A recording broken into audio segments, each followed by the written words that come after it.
On October 23, 1956, the city of Budapest did not wake up wanting a war. It woke up wanting a voice. Imagine a crisp autumn afternoon where the air smells of roasted chestnuts and the golden leaves of the city's grand boulevards are being swept by a restless wind. In the beginning, there were only students, thousands of them, marching with books in their hands and songs on their lips. They weren't carrying rifles, they were carrying a list of 16 demands. They wanted freedom. They wanted the secret police to stop vanishing their fathers in the middle of the night. And most of all, they wanted the Soviet Red Stars to be stripped from their buildings. It was a peaceful tide of humanity that gathered beneath the towering 25-meter-tall bronze statue of Joseph Stalin, a cold metallic symbol of an empire that had held them by the throat for a decade. By 8 p.m., the atmosphere had shifted from a protest to a transformation. The crowd began to chant, "Stalin to the ground! Stalin to the ground!" Armed with nothing but industrial blowtorches and heavy cables, workers joined the students. They began to cut through the bronze knees of the dictator. The sparks showered the crowd like golden rain. And then, with a groan of twisting metal that sounded like the death rattle of a giant, the statue collapsed. The head of Stalin rolled through the streets of Budapest, mocked and spat upon by the very people who had lived in its shadow. At that moment, the people of Hungary believed they had won. They were dancing on the chest of a tyrant. But as the cheers of the crowd echoed toward the Hungarian radio building, a darker reality was unfolding in the corridors of the Kremlin. While the students were laughing, the Soviet tanks were already refueling. The curiosity gap here is terrifying. How could a group of teenagers and factory workers hope to hold the city against the largest land army in human history? And why did the Western world, which had promised to support freedom, suddenly go silent when the first shots were fired? The answer lies in a secret telegram sent at midnight, a message that would seal the fate of a nation before the sun even rose.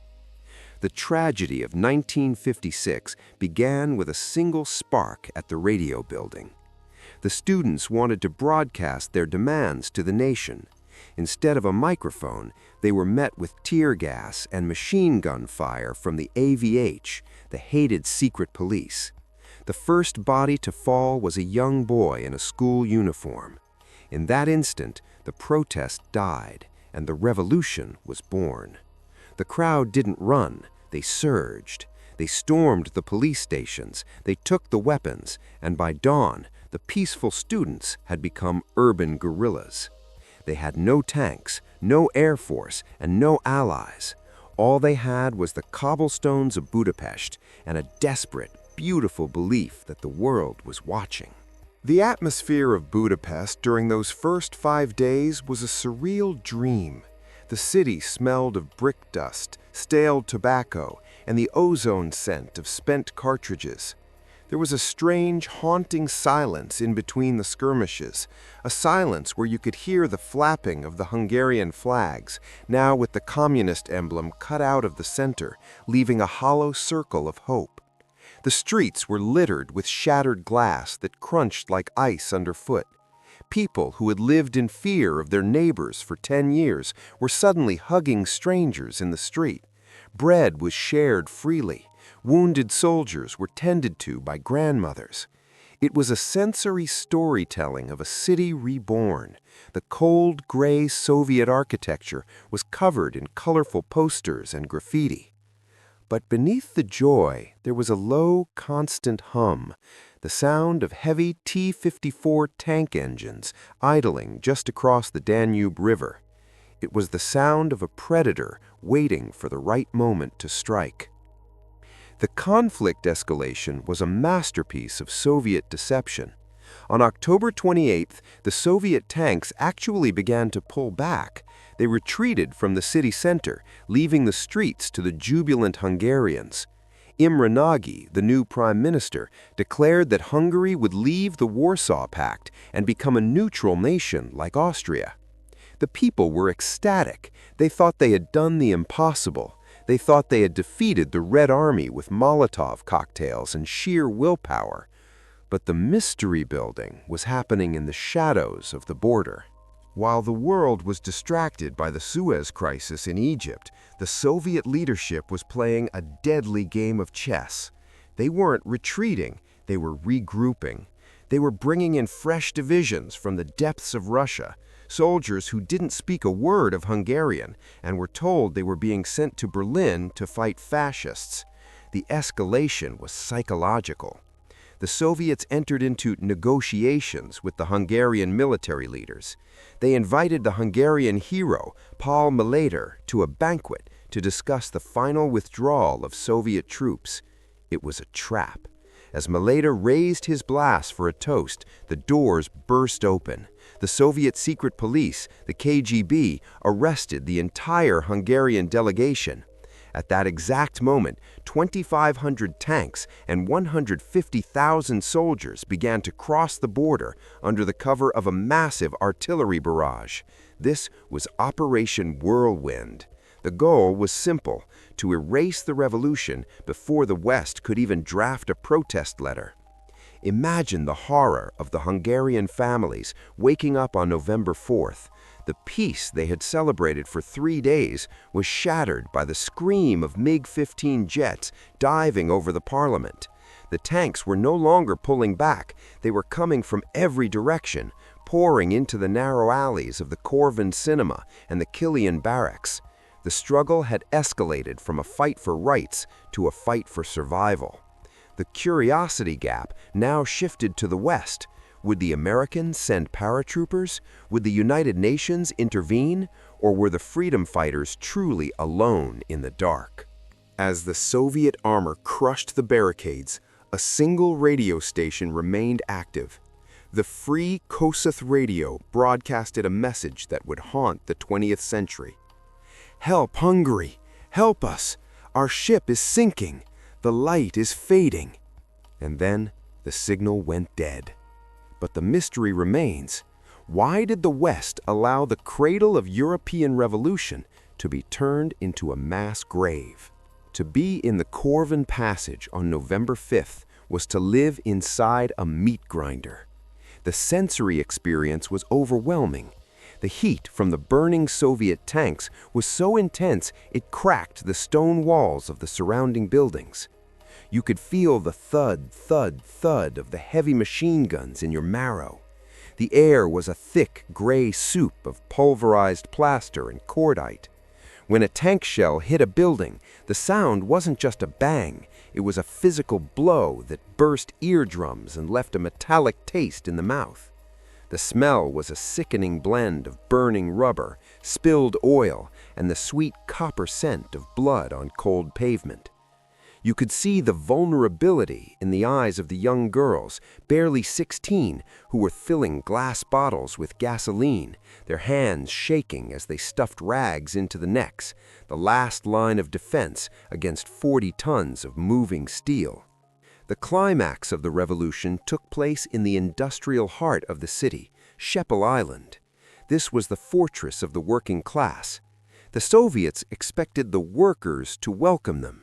But instead, the factorymen of Sheppel fought with a ferocity that shocked the Kremlin. For 10 days, the island was an independent republic of fire. They used factory lathes to build makeshift anti-tank guns. They used iron girders to block the bridges. The conflict reached its peak as the Soviets, frustrated by the resistance, began to use heavy Katyusha rockets to level entire residential blocks. This was the vulnerability moment of the nation. Mothers held their children in the basements while the ceilings groaned under the weight of collapsing floors. There was no water, no electricity, only the flickering orange light of the fires reflecting off the Danube. The urban guerrillas of Sheppel were the elite of the revolution, but they were running out of everything: ammunition, bandages, and hope. In the final hours, the resistance became poetic. Men knew they were going to die, so they stood on top of the barricades and sang the national anthem as the tanks leveled their guns at them. There was no individual hero here. The hero was the collective soul of a city that refused to bow. The climax wasn't a tactical victory, it was a moral one. The Soviets were winning the ground, but they were losing the world. Every tank that fired on a Hungarian apartment building was a nail in the coffin of the Soviet Union's global reputation. The betrayal was completed when the Soviets promised safe passage to Imre Nagy if he left the Yugoslav embassy. He stepped out into the cold morning air, believing in the word of a fellow socialist. He was immediately seized, thrown into a black car, and taken to a secret prison. 2 years later, he would be hanged in a prison yard, his body buried face down in an unmarked grave, his hands tied with barbed wire. The fighting in Chapel eventually stopped on November 11th. The silence that followed was more terrifying than the noise. 200,000 Hungarians began a desperate trek toward the Austrian border, fleeing through frozen marshes and minefields. But as they looked back at their burning capital, they realized something terrifying. The West hadn't been distracted by Suez. They had made a secret deal.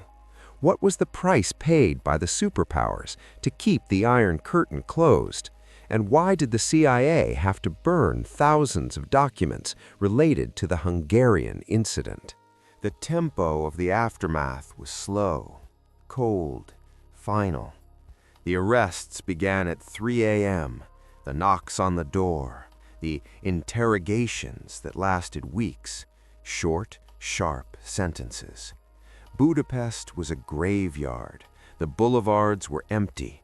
The Soviet tanks remained on every corner, their turrets slowly rotating, watching the liberated citizens. The pace of life became a ritual of mourning. Thousands were executed. Tens of thousands were sent to the gulags.